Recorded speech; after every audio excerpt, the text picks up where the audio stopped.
Good morning children. एक बार फिर से हम परमेश्वर का धन्यवाद करते हैं कि हम इकट्ठे हो सके और ऑनलाइन के ज़रिए हम पढ़ सकें।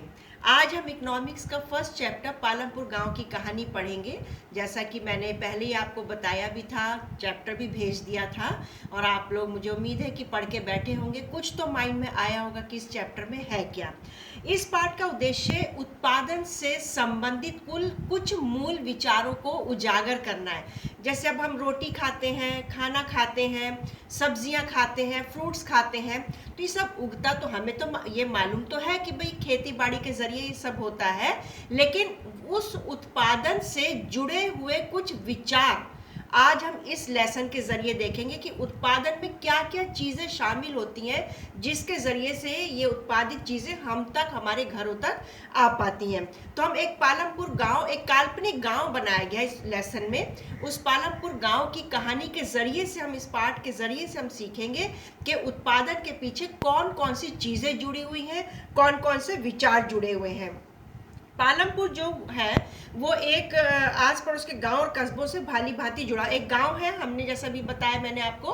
और ये गांव जो है अपने आस पास के कस्बों और गांव से जुड़ा हुआ है। एक बड़ा गांव है रायगंज, पालमपुर से 3 किलोमीटर की दूरी पर है पालमपुर है, और उससे जुड़ा हुआ एक गांव है 3 किलोमीटर जो रायगंज है। और प्रत्येक मौसम में यह सड़क गांव को रायगंज और उससे आगे निकटतम छोटे कस्बे शाहपुर से जोड़ती है। और ये रायगंज का यहाँ पर जिक्र इसलिए किया गया है क्योंकि पालमपुर में जो कुछ भी उगाया जाता है वो रायगंज के ही बाजारों में या वहीं पर ही लोगों को बेचने के लिए पालमपुर के लोग लेकर के जाते हैं। तो रायगंज में ही पालमपुर में उगाई गई चीज़ों को बेचा जाता है। और जब यहाँ पर बिक्री के लिए सामान जाता है तो सड़क पर गुड़ है, लदी हुई बैलगाड़ियाँ हैं, और कुछ कुछ जैसे गेहूं है, सब्जियां हैं, पालमपुर से बैलगाड़ी और भैंस की गाड़ी में लद करके सामान रायगंज तक जाता है। और यहाँ पर इसके अलावा, बैलगाड़ियों के अलावा और भैंसा बग्गी के अलावा, मोटरसाइकिल है, ट्रैक्टर है, जीप है, ट्रक है, ये सब भी चलते हैं। तो पालमपुर से रायगंज जाने के लिए एक पक्की सड़क है और इस सड़क पर ये सब सामान चलता है।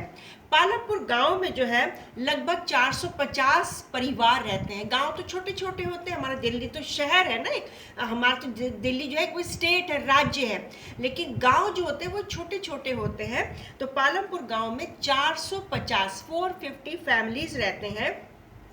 और यहाँ पर ज़्यादातर 80 फैमिली जो है, 80 जो परिवार है वो उच्च जाति के हैं, और जिनके पास ज़मीनें हैं खेती बाड़ी करने के लिए, जिनके पास मकान है। और ज़्यादातर ये जो 80 फैमिली का जिक्र कर रहे हैं हम, ये 80 फैमिली के पास मकान भी जो है वो पूरे अच्छे बने हुए हैं, पक्के मकान है, घास फूस के नहीं हैं। दूसरी तरफ अनुसूचित जाति या दलित जाति भी जिसे हम कह सकते हैं, उनकी संख्या जो है गांव की कुल जनसंख्या का 1/3 है। 1/3 हिस्सा अनुसूचित जाति दलितों का है।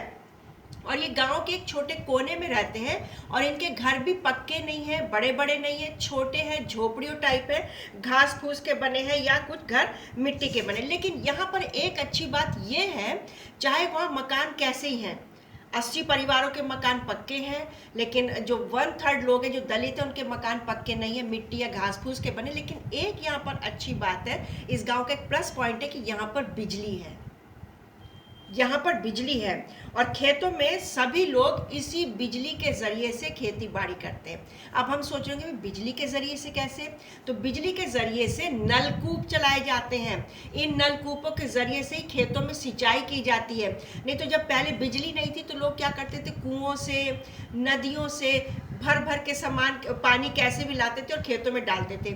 उससे क्या होता था, बड़ी डिफ़िकल्टी होती थी, उत्पादन भी कम होता था। लेकिन जैसे ही पालमपुर गाँव में बिजली आई तो लोगों ने बिजली लगाई। जैसे हम अपने घरों में मोटरें लगाते हैं ना पानी को खींचने के लिए, तो ऐसे पानी जब तेज आता है उसके बाद मोटर से, ऐसे लोगों ने बिजली के ज़रिए से नलकूपों का इस्तेमाल किया और पालमपुर में उसके ज़रिए से ज़्यादा खेती होने लगी।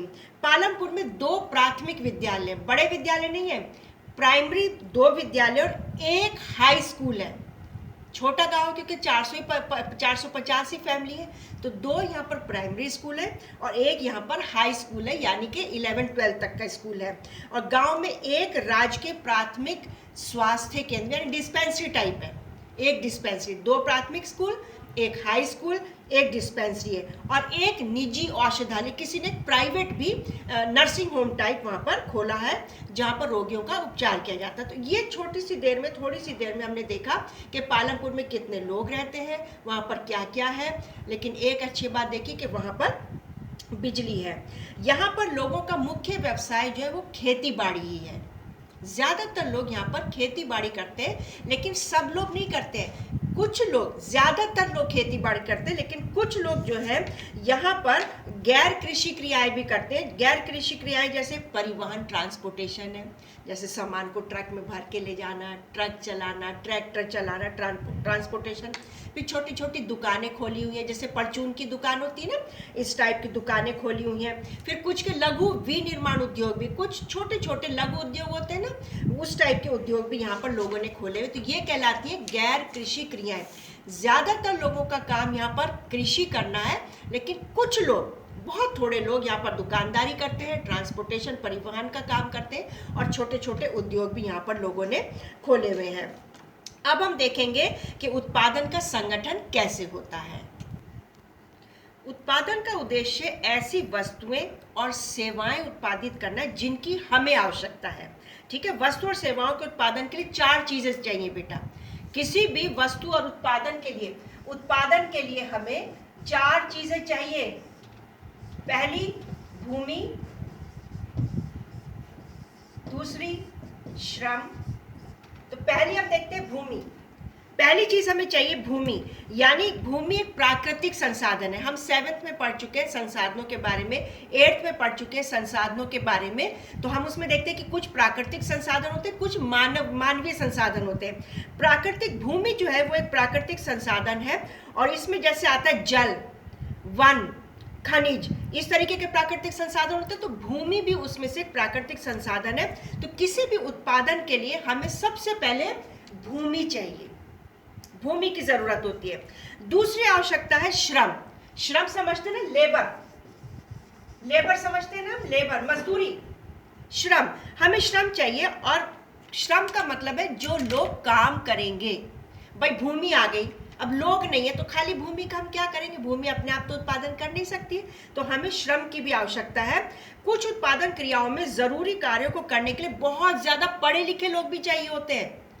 ऐसा नहीं कि सिर्फ किसान ही चाहिए या कम पढ़े लिखे लोगों से काम चल जाएगा या अनपढ़ लोगों से भी काम चल जाएगा, ऐसा नहीं है। हमें कई उत्पादन कार्यों में बहुत ज़्यादा पढ़े लिखे लोग भी चाहिए और दूसरी क्रियाओं के लिए शारीरिक कार्य करने वाले लेबर भी चाहिए, मजदूर चाहिए जो शारीरिक श्रम करके भी उत्पादन को करते हैं। तो प्रत्येक श्रमिक उत्पादन के लिए आवश्यक श्रम प्रदान करता है, यानी पढ़े लिखे लोग जो भाई हिसाब किताब रखेंगे, शहर जाकर के बीज वगैरह खरीद के लाएंगे, तो पढ़ा लिखा होना चाहिए ना, अनपढ़ को तो कोई भी बेवकूफ़ बना देगा।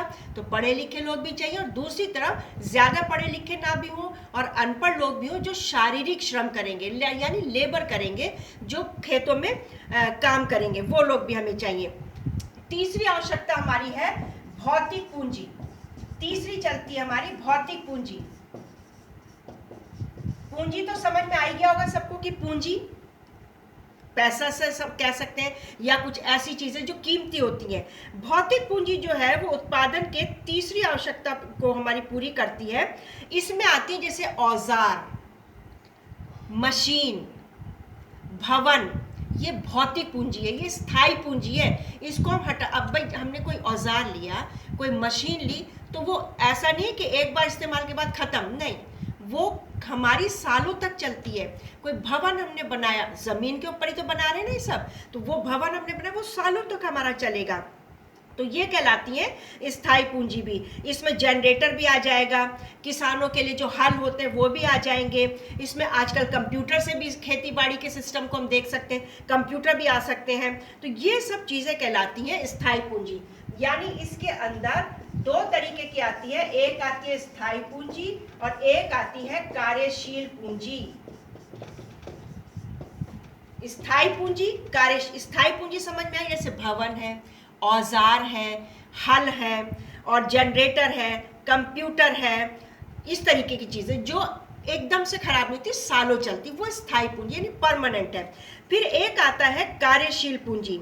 इसमें आता है जैसे कच्चा माल, मान लो हमें चीनी बनानी है, गुड़ बनाना है, तो उसके लिए गेहूं चाहिए, गन्ना चाहिए हमें, तो कच्चा माल चाहिए, ठीक है ना।